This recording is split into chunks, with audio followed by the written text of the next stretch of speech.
दोस्तों, संगीत की दुनिया के चमकते सितारे जुबिन गर्ग की मौत क्या सचमुच एक हादसा थी या इसके पीछे छिपी है एक भयानक साजिश? जी हां, सिंगापुर के यार्ड पर हुई वो रात, जहरीले सच, गुम हुए डेटाज और अब गिरफ्तारी की गूंज ने इस केस को एक मर्डर मिस्ट्री में बदल दिया है। नमस्कार दोस्तों, मैं हूं अनूप श्रीवास्तव और आज हमारे चैनल पर आप देखिए जुबिन गर्ग के मौत की इन्वेस्टिगेशन रिपोर्ट नए खुलासों और एक्सक्लूसिव अपडेट्स के साथ। दोस्तों, असम के सुपरस्टार सिंगर जुबिन गर्ग, जिनकी आवाज ने न सिर्फ पूर्वोत्तर भारत बल्कि पूरे देश को झूमने पर मजबूर किया था, या अली जैसे हिट गीतों से लोकप्रियता की बुलंदियों पर पहुंचे जुबिन आज खुद एक सवाल बन गए हैं। उनकी मौत कैसे हुई? 25 सितंबर की रात को जब सिंगापुर के तट से कुछ मील दूर एक यार्ड पर उनकी डेड बॉडी मिली थी तो शुरू में पुलिस ने इसे एक एक्सीडेंटल ड्राउनिंग केस बताया, लेकिन अब सिंगापुर पुलिस की लेटेस्ट रिपोर्ट यह कह रही है कि यह मौत संदिग्ध थी, यानी मिस्टीरियस डेथ। जी हां, 25 सितंबर की रात जुबिन गर्ग अपने बैंड के साथ एक निजी म्यूजिक इवेंट में शामिल होने गए थे। परफॉर्मेंस के बाद वह अपने manager Siddharth Sharma, event organiser Shyam कनु महंत और कुछ बैंडमेट्स के साथ एक यार्ड पार्टी में गए और रात करीब 11:15 बजे अचानक जुबिन गर्ग को सांस लेने में दिक्कत होने लगी। आंखों के सामने सब कुछ सामान्य तो दिख रहा था, पर कुछ ही क्षणों के बाद वो बेहोश होकर बताया जा रहा है कि पानी में गिर पड़े, और यही वो पल था जिसने इस कहानी की पूरी दिशा को बदल के रख दिया है। शुरुआती पोस्टमार्टम में डॉक्टरों ने कहा था कि मौत डूबने से हुई, यानी उनके बॉडी के अंदर या पेट के अंदर पानी मिला था, लेकिन जब टॉक्सिकोलॉजी रिपोर्ट आई तो सच झटका देने वाला था। रिपोर्ट में पाया गया कि जुबिन के शरीर में जहरीले रासायनिक तत्वों के निशान थे, यानी किसी ने उन्हें जहर दिया था। इस रिपोर्ट के बाद सिंगापुर पुलिस ने जांच को नया मोड़ दिया और दो बड़ी गिरफ्तारियां हुई। पहला नाम जुबिन के मैनेजर सिद्धार्थ शर्मा और दूसरा नाम इवेंट ऑर्गेनाइजर श्याम कनु महंत। दोनों को हिरासत में लेकर पूछताछ की जा रही है। पुलिस का कहना है कि उनके मोबाइल ईमेल चैट में कुछ संदिग्ध बातचीत भी मिली है, जो बताती है कि यह सब प्री प्लान था। अब जरा सुनिए सबसे चौंकाने वाला खुलासा किसने किया। जुबिन के अपने बैंडमेट शेखर ज्योति गोस्वामी ने। जी हां, शेखर के बयान के मुताबिक उस रात जब जुबिन की तबीयत बिगड़ी तो मैनेजर सिद्धार्थ ने नाव के ड्राइवर को, यानी यार्ड के ड्राइवर को हटाकर यार्ड का कंट्रोल खुद ले लिया था। किसी को उनके पास नहीं जाने दिया और बार बार कहता रहा कि जाने दो, उसे जाने दो। यह उस वक्त का वाकया है जब जुबिन की तबीयत खराब हो रही थी और यह लाइन जांच का केंद्र बन चुकी है, क्योंकि इसी के बाद जुबिन ने आखिरी सांस ली थी। उधर सिंगापुर पुलिस ने यार्ड का GPS data, CCTV footage, water sensor logs जब्त कर लिए हैं। फॉरेंसिक टीम की रिपोर्ट बताती है कि घटना के वक्त यार्ड का जीपीएस सिस्टम जानबूझकर बंद कर दिया गया था। ड्राइवर को डेक से नीचे जाने का आदेश दे दिया गया था और यह तब हुआ था जब उस समय जुबिन की तबीयत खराब हो रही थी या खराब हुई थी।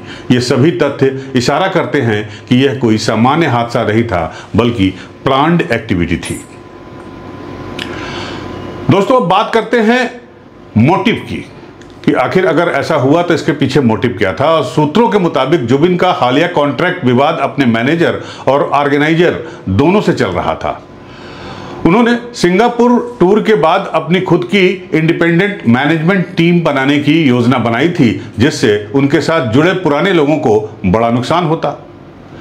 पुलिस को मिले जो बैंक रिकॉर्ड्स है उसमें भी कई अनियमितताएं और अनियमित ट्रांजैक्शंस, इर्रेगुलर ट्रांजैक्शन सामने आए हैं, जो हत्या के पीछे आर्थिक विवाद की ओर इशारा कर रहे हैं। इस पूरे मामले की खबर जब भारत पहुंची तो असम में माहौल भावुक और गुस्से से भरा हुआ है।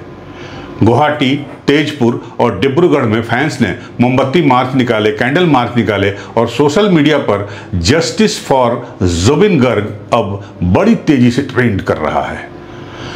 राज्य सरकार ने विदेश मंत्रालय से अपील की है कि भारतीय जांच एजेंसियों को सिंगापुर भेजा जाए ताकि केस की हर कड़ी का सच सामने आ सके। असम के मुख्यमंत्री हेमंत बिस्वा शर्मा ने भी यह बयान दिया है कि अगर यह हत्या है तो गुनहगारों को किसी भी हाल में बख्शा नहीं जाएगा। वहीं जुबिन की पत्नी और परिवार ने भी अब औपचारिक तौर पर सीबीआई सहयोग की मांग कर दी है। तो आपको बता दें कि अक्टूबर तक की जांच में 3 बड़े अपडेट सामने आए हैं। फॉरेंसिक टीम ने पुष्टि की है कि जहरीला पदार्थ साइनाइड ग्रुप का कंपाउंड था। ईमेल ट्रेल्स में पाया गया है कि सिद्धार्थ और श्याम कनू ने जुबिन को कॉन्ट्रैक्ट फाइनल होने के बाद एक प्राइवेट पार्टी पर बुलाने की योजना पहले से तय कर ली थी। भारतीय दूतावास ने सिंगापुर पुलिस से साझा जांच करने का एक औपचारिक अनुरोध भी भेज दिया है। यानी अब यह केस सिर्फ सिंगापुर का नहीं बल्कि भारत के लिए न्याय और प्रतिष्ठा का भी सवाल बन चुका है। दोस्तों, जुबिन गर्ग सिर्फ एक सिंगर नहीं थे, असम की भावनाओं की आवाज थे। उनके गाने त्योहारों, रंगमंचों और दिलों में बसे हुए हैं। अब जब ऐसी शख्सियत की मौत पर शक के साए मंडरा रहे हैं तो पूरा असम सवाल पूछ रहा है, क्या हमारी संगीत की आत्मा को एक साजिश के तहत खत्म कर दिया गया? आइए देखते हैं कि पुलिस की जांच की दिशा किस तरफ जा रही है। जांच फिलहाल सस्पिशियस डेथ के तहत चल रही है, लेकिन सबूत कुछ और कह रहे हैं। शरीर में जहर मौजूद था, याद डेटा जानबूझकर मिटाया गया, गवाहों को दूर रखा गया और घटना के बाद संदिग्धों का संपर्क ट्रेस से गायब हो गया। इन सभी तथ्यों का मिलान हो चुका है, जिससे ये प्रोबेबल मर्डर केस साबित होता जा रहा है। अगर कोर्ट में एफआईआर अपग्रेड होती है तो यह केस आने वाले हफ्ते में मर्डर ट्रायल के रूप में खुलेगा। जुबिन गर्ग एक नाम जिसने संगीत को जीवन दिया, पर आज उनका नाम एक रहस्य बनकर हमारे सामने खड़ा हुआ है। क्या यह जलजला उनके करियर की उड़ान को रोकने की साजिश थी या फिर एक नशे की रात की दुर्घटना? सच चाहे जितना भी गहरा क्यों न हो, सच्चाई आखिर सामने जरूर आएगी।